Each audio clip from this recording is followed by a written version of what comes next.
My name is Lara Voss. I'm 32 years old. I'm an ER nurse at a hospital in Cincinnati, and I thought I understood the shape of my life pretty well. Then a Tuesday afternoon in March turned everything I thought I knew into something I didn't recognize at all. The call came at 4:13 p.m. I was in the hospital parking garage, fumbling with my keys after a 12-hour shift. My scrubs were stained with coffee I'd spilled at 7 in the morning and never had time to change out of. My feet hurt. All I wanted was my car, my apartment, and the leftover Thai food sitting in my fridge. My phone buzzed, an unknown number with a Cincinnati area code. "Is this Lara Voss?"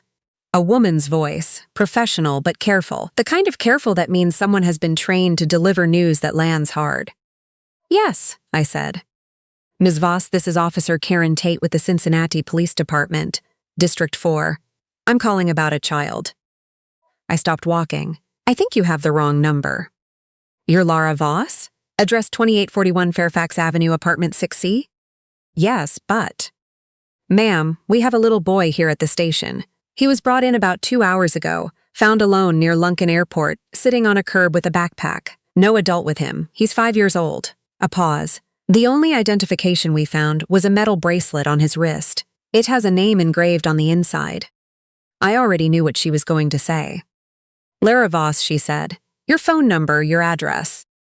The keys fell out of my hand. They hit the concrete with a sound like a crack. "I don't know any children," I said. My voice came out flat. "Empty. I don't have a son. I'm not a mother. I've never been a mother." There was a silence that felt too measured to be accidental. "I understand, but we need you to come in, Ms. Voss. He's been asking for you." "He doesn't know me," I said. "He can't possibly be asking for me." "He's been saying your name for 2 hours. Before I tell you what I found when I walked into that police station, before I tell you how completely one phone call can dismantle everything you thought was true. Like this video and subscribe to Glacier Revenge. If you've ever had your life turned upside down by something you never saw coming, drop a comment. I want to know where you're watching from. The drive to District 4 took 11 minutes. I know because I watched the clock on my dashboard the entire way. It was a mistake. That was what I told myself the whole drive. Someone had found my information somewhere. A lost wallet, a data breach, some random database. It happened all the time. There were probably a dozen Lara Vosses in the greater Cincinnati area. There was a logical explanation. There is always a logical explanation. I pulled into the station lot and sat in my car for 3 full minutes before I could make myself go inside. A desk officer led me to a room in the back. Not an interrogation room, a softer space, with carpet instead of linoleum and a low table with a box of crayons and construction paper on it. There was a woman in plainclothes who introduced herself as a child welfare advocate.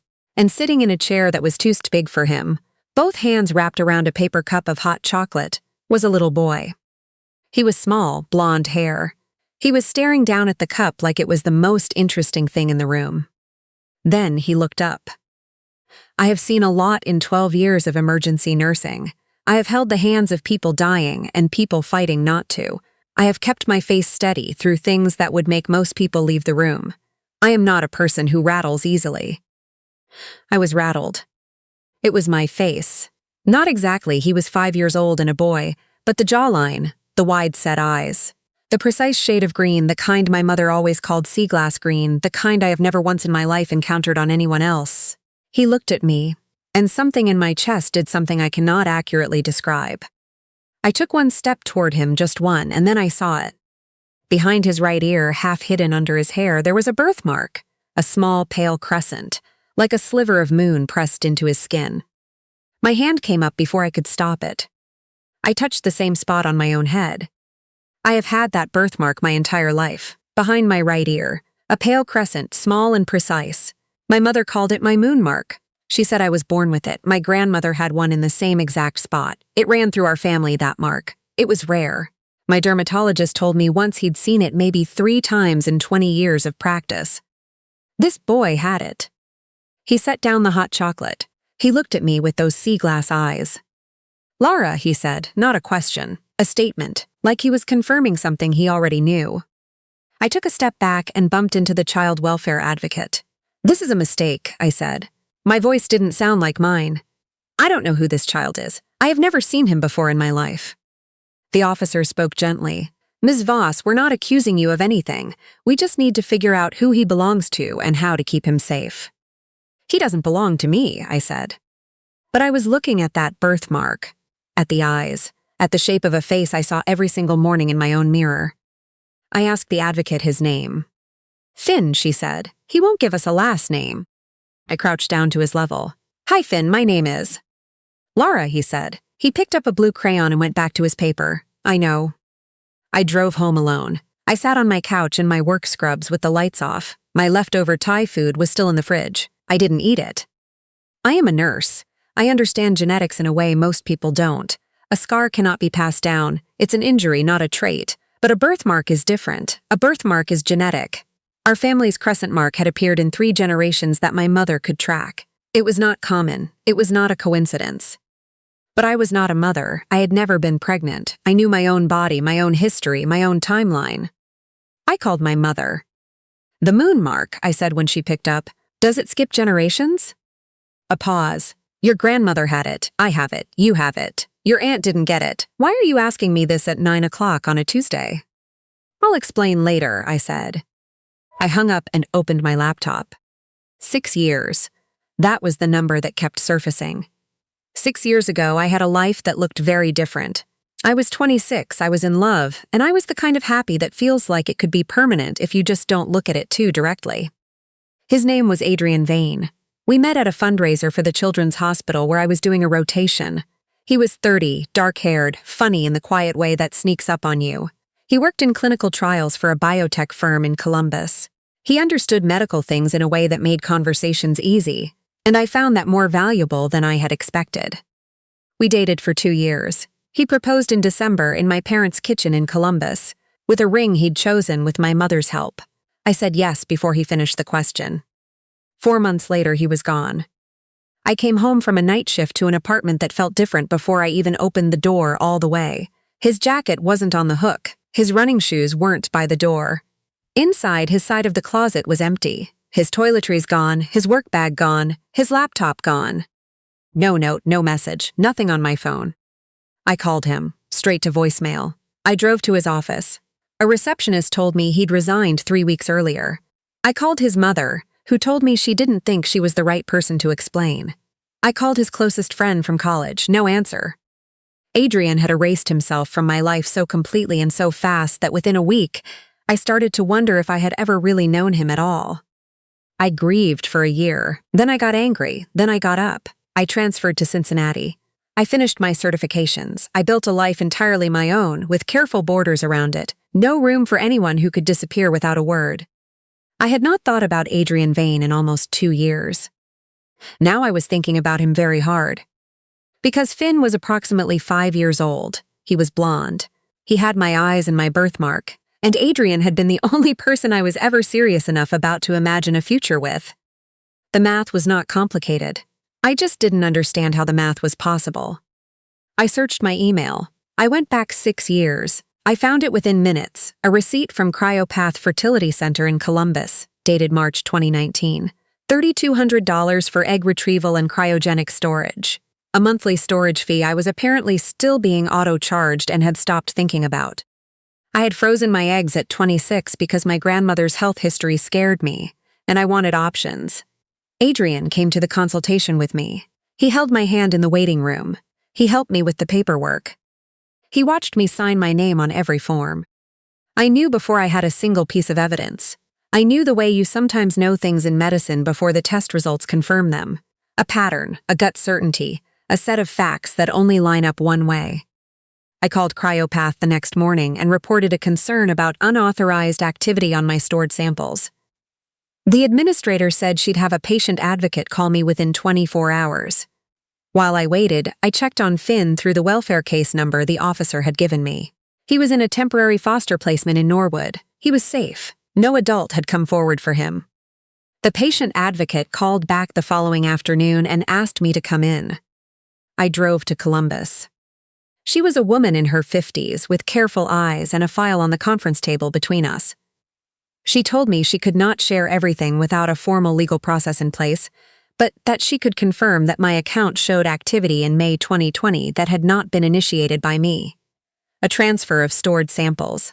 authorized via a spousal consent form bearing my signature. I was never married, I said. No, she said. You were not. The form lists a spouse. The name on the form is Adrian Vane.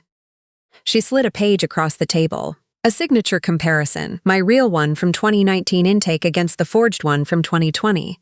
They were similar, but not the same. We should have caught this, she said. Her voice was quiet. I am deeply sorry we did not. I drove back to Cincinnati without turning on the radio. I just drove and thought. Adrian Vane had forged my consent. He had used my stored eggs without my knowledge, found a surrogate, had a child with my DNA, raised him for 5 years, and then disappeared again. Except this time he had left something behind. A boy with my birthmark and my name on a bracelet, deliberately placed somewhere he would be found and connected back to me. That night I hired a private investigator. His name was Frank Dutton, and he had a small office off Montgomery Road that smelled like old carpet and strong coffee. I told him what I needed. He said 48 hours. He came back in 36. Adrian was in Dayton, renting a room in a house on Oak Ridge Avenue. He had moved there 6 weeks ago, and before that Columbus, and before that Springfield. Frank handed me a printed page, a public court filing for disability determination. The name on it was Adrian Vane. The condition listed was early-onset Parkinson's disease, diagnosed 14 months ago. I read it twice. Finn was 5. Adrian had been sick when Finn was barely a year old. By the time the boy was 3, the tremors would have been noticeable. By 5, caring for an active child would have become something he could no longer manage safely. He hadn't abandoned Finn because he stopped wanting him. He had left him with my name on his wrist because I was the only real family Finn had, and because Adrian had known, at some point in the last year, that he was running out of time to make that transfer himself. I drove to Dayton. The house on Oak Ridge was a pale yellow rental with an empty bird feeder in the front yard. I parked, walked up, rang the bell. When he opened the door, I almost didn't recognize him. He was thin in a way that looked like something taken rather than lost. There was a tremor in his left hand he was managing by pressing it against the door frame. His face was the same, but older in a way that had nothing to do with years. He looked at me and he didn't look surprised. He just looked tired in the way of someone who has been dreading a particular moment for a very long time and is almost relieved it has finally arrived. "Lara," he said. "Adrian," I said. He stepped back and let me in. The room was spare. A bed, a folding table, a medication organizer on the windowsill with the days of the week in small squares. He sat down in the only chair because I could see that standing too long was something he had to plan for now. I stood. "You forged my consent forms," I said. I didn't raise my voice. There was no point in it. "You used my frozen eggs without my knowledge. You fused a surrogate. You raised a boy with my DNA for 5 years, and then you left him alone near an airport with my phone number on his wrist." He looked at his hands. I called the police myself. From a payphone 2 blocks away, I watched from the car until they had him. His voice was quiet. I wasn't going to just abandon him. "You did abandon him." "I know," he didn't argue. "I know." "Why?" He was silent for a long time. Outside a car passed. Somewhere in the house, a heater kicked on and then off again. "You were the best thing I ever knew," he finally said. "And I was too much of a coward to tell you when I got the first diagnosis. I thought if I disappeared before it got worse, you wouldn't have to watch it happen to me." He looked up. "I know that was wrong. I've known it for a long time." "That's why you left me," I said. "That doesn't explain Finn." He exhaled. "I had already been to the clinic. I had already started the process before I left you. I told myself I wanted something that would last after me." His tremoring hand pressed flat against his knee. "I told myself I would raise him and he'd never have to know, and then I got sicker faster than I expected, and I realized I had built something I couldn't sustain." He met my eyes. "I thought about bringing him to you directly. I was afraid you'd call the police before I could explain. I made the wrong choice. I kept making wrong choices." I looked at him for a long moment. This diminished, careful man who had loved me in the most destructive possible way, and seemed to know it now with perfect clarity. "He talks about you," Adrian said. "He's seen your picture." I told him about you. I told him you were kind and that you were strong, and that if anything ever happened to me, you were the person who would come. His voice frayed at the edge. "I'm sorry, Lara, for every part of it, but I cannot be sorry he exists." I walked to the door. I stopped with my hand on the frame. "I'm going to hire a lawyer," I said. "I'm going to establish legal maternity and file for full custody. You are not going to contest this." "I won't," he said. "I haven't been able to take proper care of him for months. I just needed to be sure he'd end up somewhere real." A pause. Somewhere safe. I thought about saying something else. I decided against it. "When he's old enough to want to know about you," I said, "I'll tell him the truth. If he wants to know you, that will be his choice to make." I walked out and didn't look back. I found a family law attorney named Helen Prentice, who had an office in Hyde Park and diplomas covering most of one wall and 22 years of practice, and I sat in her office and laid out every document on her desk. The report from Cryopath, the signature comparison, Frank's findings, the police report, the welfare case number, the disability filing. She read for a long time. Then she took off her reading glasses and pressed her fingers to the bridge of her nose. "Ms. Voss," she said, "what Adrian Vane did, the unauthorized use of your stored samples, the forged consent, this is reproductive fraud. Ohio law is still developing around cases like this, but we have more than sufficient grounds for civil action and potentially criminal referral." "I don't want him prosecuted," I said. She looked at me. "He's dying," I said. "He knows what he did. He has no capacity or intention to fight me." I folded my hands on the desk. "I want one thing: full legal maternity established, sole custody, his parental rights terminated, and Finn's last name changed to Voss." She nodded once. "We'll need a maternity DNA test through an accredited lab first, for legal standing." "Schedule it," I said. The lab results came back in 11 days. Maternity probability, 99-97%. Finn was mine. The legal process that followed was, as Helen described it, mercifully direct. Adrian signed the voluntary surrender of parental rights without contesting a single clause.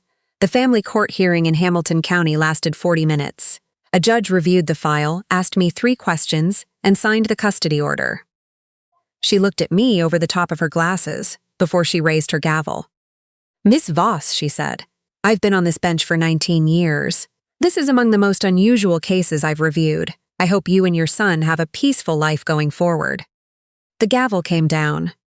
I picked Finn up from his foster placement on a Friday morning. He was standing by the front door of the house with his backpack, blue, with a rocket ship on it, and when he saw me pull up, he smiled. Just a small one, careful, like he was testing whether it was allowed. I crouched down to his level in the driveway. "Ready to go?" "Yeah," he said, "I've been ready." We went to IHOP because he told me he liked pancakes. He ordered a short stack with blueberries and ate every one. He kicked his feet under the table the whole time because they didn't reach the floor. At one point, he reached across and put his small hand over mine to show me something on the kids' activity menu.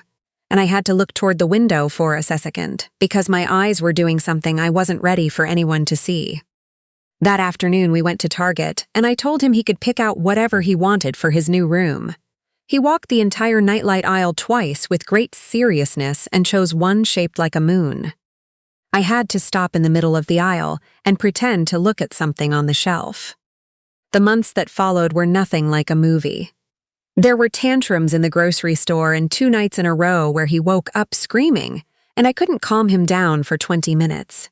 There was a morning he asked me why he didn't have a daddy anymore, and I had to tell him that his daddy was very sick and couldn't take care of him the way he needed, and that I was here now, and that wasn't going to change. He looked at me with those sea glass eyes and said, "Okay." Just okay, like he had made a decision and was done deliberating. 3 months after I brought him home, I got an email from a hospice coordination service in Dayton. It said Adrian had been admitted to palliative care and had listed me as his emergency notification contact. I sat with that email for 2 days. Then I wrote back and said that if his condition deteriorated, they could let me know, and that I would consider visiting depending on circumstances, and that I made no promises, but that I was not going to pretend he didn't exist. I don't know if that was the right choice. I don't know if there was a right choice. He did something unforgivable, and he knew it, and he was dying, and the child sleeping down the hall from me was the consequence of every decision both of us had ever made, the ones we knew about and the ones we didn't. What I know is this: I am not the woman I was before that phone call in the parking garage, the woman who had her life organized into clean 12-hour shifts and leftover takeout, and a very specific idea of what her future was going to look like. That woman was competent and careful and self-sufficient, but she was also living inside borders she had built to protect herself from being surprised by anything ever again. Finn surprises me every day. He surprised me last week when he pointed at a cloud and said it looked like a stethoscope. He surprised me when he started organizing his books by color without anyone suggesting it. He surprised me when he crawled into my lap during a thunderstorm and fell asleep without explanation, like it was the most natural arrangement in the world. Like he had always known I would be there. There are things I'll have to tell him when he's older. The truth about the clinic, about the surrogate, about the why behind all of it. That conversation is the thing that keeps me up some nights more than anything I've ever faced in an ER. But I will tell him. I will never lie to him. His life is not going to be built on a foundation of things that aren't true. Last Tuesday night, I was making grilled cheese, his current favorite, specifically with cheddar, and he has strong opinions about this, and he was sitting on the counter watching me, which I'd told him not to do, and eventually stopped enforcing. He was telling me something about a kid at preschool who had a dog with 4 different colored paws, and he was laughing, and the sound of it filled up my apartment in a way that nothing had ever filled it before. He looked at me mid-law and said, "Lara." "Yeah, I like it here." I turned back to the stove. "I like it here too," I said. Whatever Adrian thought he was doing when he made the choices he made, whatever damage he caused, whatever line he crossed that can't be uncrossed, he could not have known this would be the outcome. A Tuesday night, a grilled cheese sandwich, a 5-year-old on a kitchen counter laughing about a dog with 4 colored paws. He thought he was building something for himself, a legacy, a piece of me preserved past his own ending. But Finn isn't a legacy. He's not a piece of anyone. He is his own person, with sea glass green eyes and a crescent birthmark behind his right ear and a laugh that fills rooms, and he is mine. Not because of biology, and not because a judge signed a piece of paper, but because he stood in a police station and said my name like he had been waiting his whole life to say it out loud. And I walked toward him. That's the only part of this story I'm certain I got right.